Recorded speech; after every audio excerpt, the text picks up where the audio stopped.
Guys, hello guys, welcome back to my channel दीदी संतोष। तो जैसे कि आप मुझे इतने महीनों बाद, इतने दिनों बाद देख रहे हैं और मैं भी आपको देख पा रही हूँ। तो मैंने सोचा कि 1-2 महीने हो गए मैंने वीडियो अब तक अपलोड नहीं किया है एक लॉ के रिलेटेड। तो मैंने सोचा क्यों ना कर ले आज वीडियो। ओके, और आज का वीडियो जो होने वाला है वो होने वाला है क्रिमिनल केस ट्रायल के बारे में। हिंदी इंग्लिश मिक्स होने वाला है, पर आई एम श्योर दैट आपको जो भी मैं एक्सप्लेन करने वाली हूँ वो सब समझ में आ जाएगा। तो हम ये जो है वो 7 पॉइंट्स मतलब 7 पॉइंट्स में डिवाइड करने वाले हैं। मैं 7 पॉइंट्स में आपको एक्सप्लेन करने वाली हूँ, मीन्स इन शॉर्ट एक्सप्लेन करने वाली हूँ। पर देखिए मतलब इसके ये बहुत लंबा वीडियो बनने वाला था, पर मैंने सोचा पार्ट्स बना लेते हैं, इसलिए फर्स्ट पार्ट है और I am not sure second part कब आएगा, पर ज़रूर आएगा second part. So without wasting any time let's start this video. Okay, first point जो है कि क्रिमिनल केस ट्रायल जो है उसमें मेन 2 भाग होते हैं। उसमें there are main two types in criminal case trial. First is जो पुलिस एफआईआर के आधार पर होता है, और second complaint case. Okay, so second point then अब आज हम डिस्कस करने वाले हैं फर्स्ट पॉइंट, जो है पुलिस एफआईआर के आधार पर, और उसमें भी 3 पार्ट होते।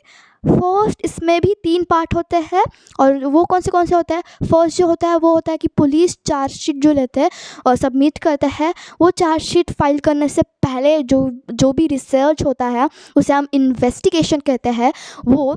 और सेकेंड जो होता है वो केस ट्रायल के बारे में होता है, और थर्ड जो होता है वो होता है आफ्टर जजमेंट अपील और दया याचिका का होता है। ओके, सो थोड़ा सा ये और होने वाला है वीडियो, क्योंकि पहली बार मैं ये ऐसे स्क्रिप्ट देके कर रही हूँ, पर let it be. Okay, so let's start this video. Okay, तो उसमें से फर्स्ट हम आज आपको जैसे मैंने अभी बताया आपको कि क्रिमिनल केस ट्रायल में 2 भाग होते हैं। पहला भाग होता है पुलिस एफआईआर के आधार पर होता है, और दूसरा जो होता है वो कंप्लेंट केस होता है। देन उसके बाद सेकंड पॉइंट क्या था कि आज हम पहला भाग जो है वो एक्सप्लेन करने वाले हैं, सीखने वाले हैं, जो है पुलिस एफआईआर के आधार पर, और उसमें भी 3 पार्ट करते हैं, मतलब we have to divide in 3 parts. तो पहला जो होता है वो है चार्जशीट फाइल करने से पहले जो भी इन्वेस्टिगेशन करते हैं, जो भी रिसर्च करते हैं, वो वाला। सेकेंड केस ट्रायल वाला, और third judgment after judgment appeal और दया याचिका का। So now let's move on to the third point that जब भी कोई क्राइम होता है तो पहले हम क्या करते बताइए जी प्लीज़। तो मैं बताती हूँ आपको, जरा मैं बहुत कॉन्फिडेंट हूँ आज। पर पहले जब भी हमें केस होते हैं, जब भी हम केस करते हैं, मतलब जब भी क्राइम होता है, तब पहले जाके हम पुलिस को इन्फॉर्म करते हैं। क्या करते हैं हम पुलिस को पहले इन्फॉर्म करते हैं। और देखिए ऐसे नेसेसरी नहीं है कि इन्फॉर्म करने वाला जो है वो विक्टिम ही हो सकता है। विक्टिम मतलब और पीड़ित, करेक्ट। विक्टिम मतलब जो सफ़र करा है। याद है आपको जिसके साथ क्राइम हुआ है, मतलब याद है आपको मैंने पहली बार जो लॉ का वीडियो स्टार्ट किया था उसमें मैंने फर्स्ट जो बोला था 2 वर्ड्स, एक होता है P and D के बारे में, राइट। प्लेंटिव, P मतलब प्लेंटिव मतलब फुल फॉर्म, एंड D का फुल फॉर्म है डिफेंडेंट, करेक्ट। तो प्लेंटिव का मीनिंग क्या होता है आपको पता ही होगा कि the person who is suffering, right. And the defendant का मीनिंग क्या होता है, मतलब डिफेंडेंट जो है उसके वजह से जो पर्सन है वो सफ़र कर रहा है, उसे हम डिफेंडेंट बोलते हैं। वो रीज़न है जो पर्सन सफ़र कर रहा है उसे हम डिफेंडेंट बोलते हैं इन सिंपल वर्ड। वैसे ही है तो विक्टिम हम अब एडवांस लॉ में जाएंगे, एडवांस वर्ड में जाएंगे। अब प्लेंटिव को हम बोलेंगे विक्टिम और पीड़ित, और हम डिफेंडेंट को बोलेंगे क्रिमिनल। ओके, तो अब देखिए पहले जो भाग होता है, अगर क्राइम हुआ है हमारे साथ तो पहला क्या होता है, हमें पुलिस को इन्फॉर्म करना होता है, राइट। और उसके बाद क्या करते हैं हम ऐसे मतलब ज़रूरी नहीं है कि वही प्लेंटिव या जो विक्टिम ही हो इन्फॉर्म करने के लिए, कोई भी हो सकता है, उसके रिश्तेदार या नेबर्स या उसके फैमिली मेम्बर्स, या एक इंसान है या एक the one person is that कि क्राइम जो हुआ था उस जगह पे हुआ था, तब वो खुद अपने आंखों से देख रहा था, वो भी शिकायत कर सकता है, राइट। तो ऐसे ज़रूरी नहीं है कि बस विक्टिम जो है वही कर सकता है, इन्फॉर्म वही कर सकता है, ऐसे नहीं है।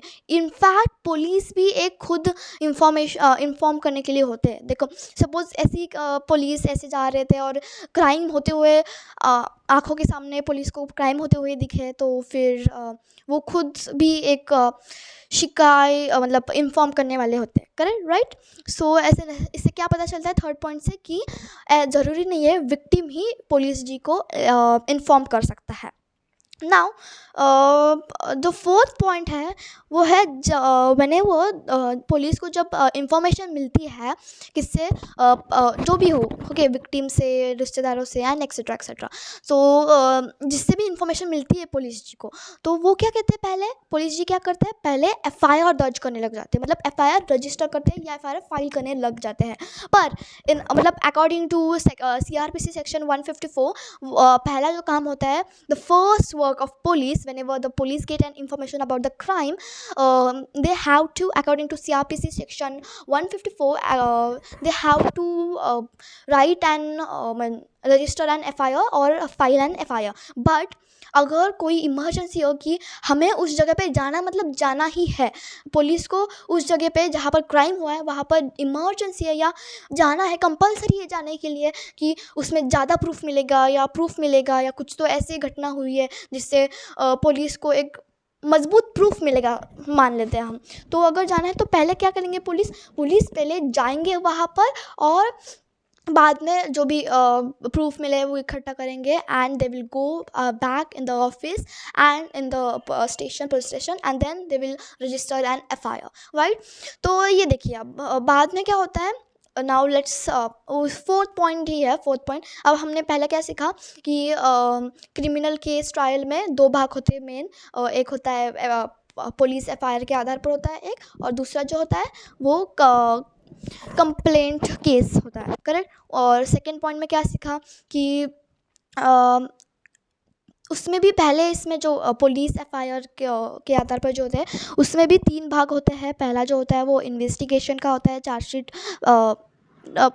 फाइल करने से पहले जो रिसर्च होता है, सर्च होता है, उसे हम इन्वेस्टिगेशन बोलते हैं। तो फर्स्ट इन्वेस्टिगेशन वाला होता है, सेकंड जो होता है वो केस ट्रायल के बारे में होता है, और थर्ड जो बहुत ही और था, जजमेंट, मतलब आफ्टर जजमेंट अपील और दया याचिका का, करेक्ट। और थर्ड पॉइंट में क्या सीखा, जो कहाँ भी क्राइम हो, उसके आजू बाजू में जो स्टेशन होता है वहाँ पर पहला काम जो होता है विक्टिम का या जो किसी और का, पहले पुलिस जी को इन्फॉर्म करना, करेक्ट।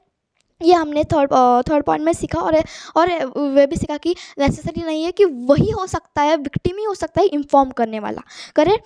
ऐसे हमने सीखा था थर्ड पॉइंट में। अब फोर्थ पॉइंट में हमने क्या सीखा कि इंफॉर्मेशन, पहला पुलिस जी का काम क्या होता है, और अगर पहले वो काम नहीं होगा, अगर ज़रूरी होगा वहाँ जाने के लिए एफआईआर दर्ज कर, पहले एफआईआर फाइल करने से पहले अगर उस जगह पे जाना है, इमरजेंसी है, तो पहले वहाँ पर जाएंगे पुलिस, और बाद में आके एफआईआर रजिस्टर करेंगे, ओके। देन ऐसे हमने क्या, अकॉर्डिंग टू सीआरपीसी सेक्शन 154, पहले पुलिस जी का काम होता है एफआईआर दर्ज करना, okay. Now let's move to the fourth point only, उसका सेकेंड पार्ट, जहाँ पर मतलब जहाँ पर जो क्राइम हुआ था, जिस प्लेस पे, जिस जगह पे क्राइम हुआ था, उस जगह पे मतलब जाना, अब जाके आई जो भी था वो आगे, पर पहले according to 41, okay. Then according to section CrPC section 41, बिना वारंट के पुलिस जी बिना वारंट के क्या करेंगे, अगर वो क्रिमिनल, वो अपराधी मिल गया तो खींच के ले जाएंगे police station, right, according to section 41, okay. और ऐसे होगा ही, but specifically according to CrPC, मतलब हमने एक्सप्लेन किया था कि आईपीसी और सीआरपीसी होते हैं, करेक्ट, सीपीसी भी होता है, करेक्ट। अब सीआरपीसी का फुल फॉर्म क्या है, criminal procedure code, okay. And IPC का फुल फॉर्म क्या होता है, इंडियन पैनल कोड, करेक्ट। तो सीआरपीसी में भी सेक्शंस होते हैं और आईपीसी में भी सेक्शंस होते हैं, बेसिक बात है ये। तो सीआरपीसी के सेक्शन 41 के अकॉर्डिंग बिना वारंट के पुलिस जी क्या करेंगे, उस अपराधी को या उस क्रिमिनल को पुलिस स्टेशन ले जाएंगे, और उसकी तलाशी करने के लिए पुलिस जी को अलाउड है।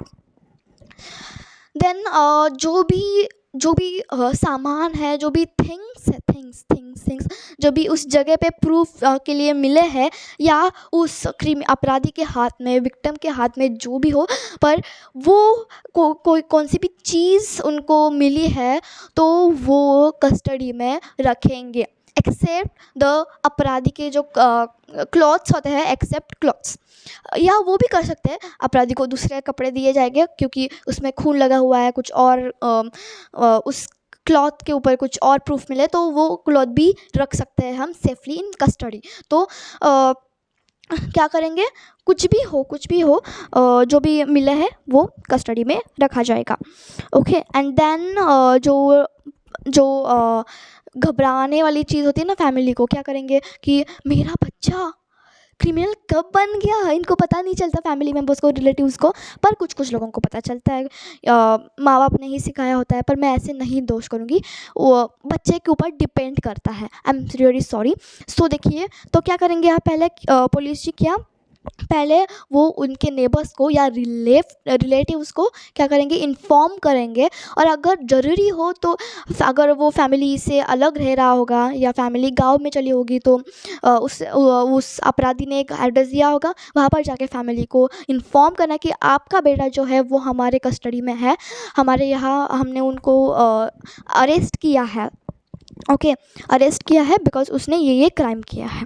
So that was the fourth point. Second point मतलब तो फिफ्थ पॉइंट है वो है both the persons, victim and अपराधी means criminal, victim and criminal दोनों को भी लेकर अकॉर्डिंग टू CRPC सेक्शन 53 को 54 एंड 167 को, ओके, तो तहत क्या करेंगे, हॉस्पिटल में लेके जाएंगे दोनों को भी।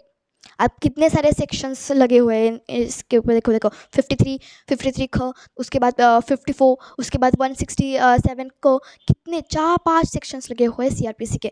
तो मेन पार्ट पे आ जाते हैं, उन दोनों भी व्यक्ति को हॉस्पिटल लेके जाएंगे, और परवानगी भी होती है कि अगर कुछ हालात कुछ एकदम मतलब एकदम गलत चल रही है विक्टिम के साथ, तो ऑब्वियसली तलाशी लेंगे, ये सब करेंगे, उनको हेल्प करेंगे थोड़ा सा। ओके, और जब दोनों भी पर्सन लेके जाएंगे, और एक प्रूफ मिलता है हॉस्पिटल से, हर एक जगह पर प्रूफ मिलता, मतलब मिलता ही है, उस प्लेस पर, उस जगह पर, उस इंसान पर, मतलब इस व्यक्ति पर, उसके रिलेटिव्स को आजू बाजू से ये पूछ के ये क्या करता था, क्या जो भी है, हर जगह प्रूफ मिलती है।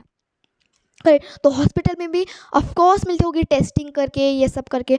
तो उसकी ही वजह से अकॉर्डिंग टू CRPC सेक्शन में, रिपीट कर रही हूँ, 53 को, 54, 167 को के अकॉर्डिंग CRPC के हॉस्पिटल उन दोनों व्यक्ति को हॉस्पिटल लेके जाएंगे।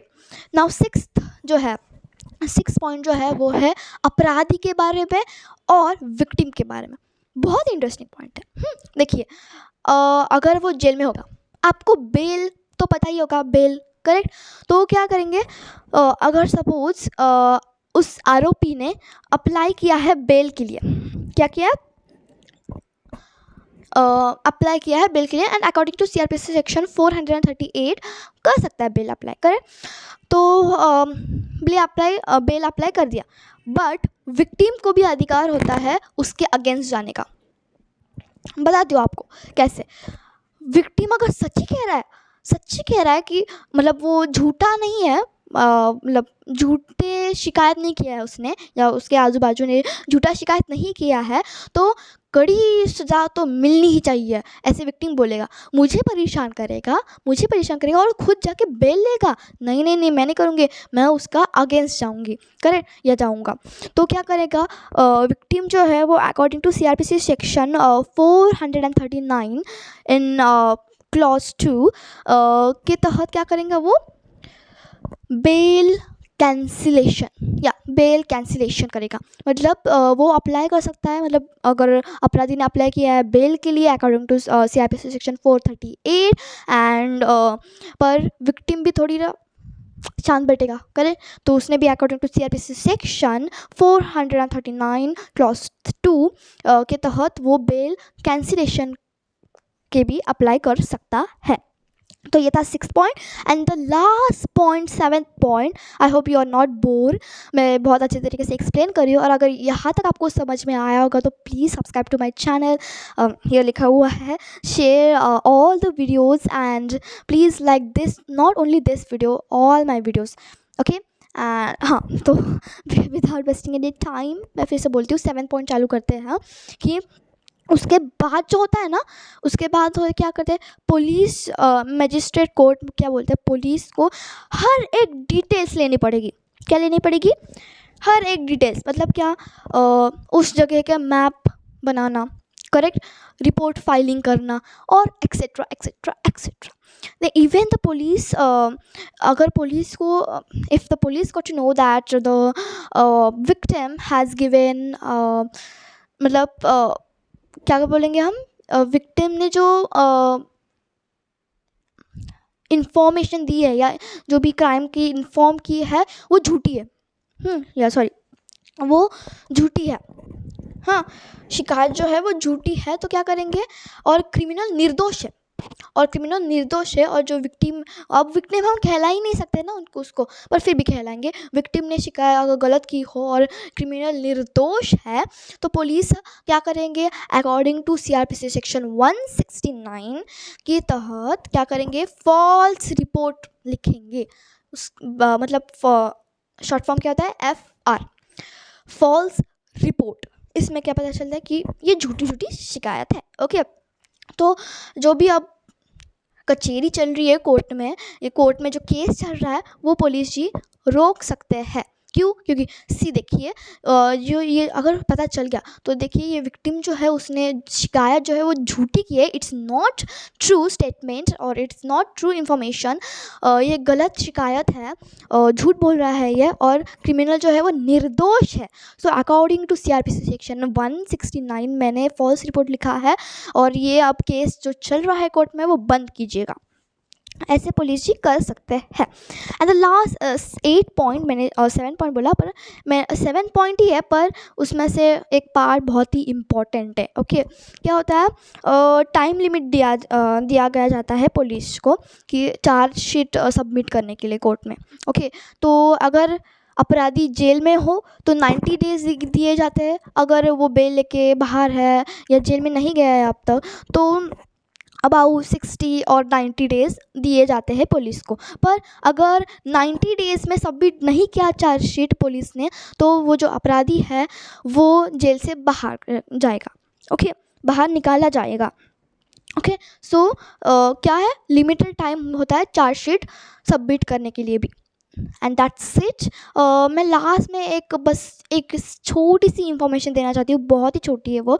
मतलब मुझे पहले क्वेश्चन पूछा था कि समरी ट्रायल मतलब क्या होता है। समरी ट्रायल मैंने बीच में ही चालू किया, पर फिर भी मैं बताती हूँ समरी ट्रायल मतलब क्या होता है। देखिए, जो बड़ी बड़ी कोर्ट्स होते हैं, high courts, supreme court, right, magistrate court, कह सकते, तो ओके। तो जो छोटे छोटे छोटे छोटे मिनी मिनी मिनी मिनी जो छोटे छोटे केसेस होते हैं वो पेंडिंग रह जाते हैं। क्यों? क्योंकि बड़े बड़े हाई कोर्ट्स को, बड़े बड़े कोर्ट्स को टाइम नहीं होता वो सॉल्व करने के लिए, राइट, दैट्स राइट, तो सॉल्व करने के लिए टाइम नहीं मिलता, इसलिए वो केस जो है वो पेंडिंग रह जाते हैं, पेंडिंग। तो फास्टली करने के लिए वो केस सॉल्व, छोटे छोटे केस फास्टली सॉल्व करने के लिए समरी ट्रायल का उपयोग किया जाता है, उसे हम समरी ट्रायल बोलते हैं। And that's it for today. Second point जरूर आएगा, wait for it, and I promise that जरूर आएगा। And thank you for watching this video till last. Bye bye, see you.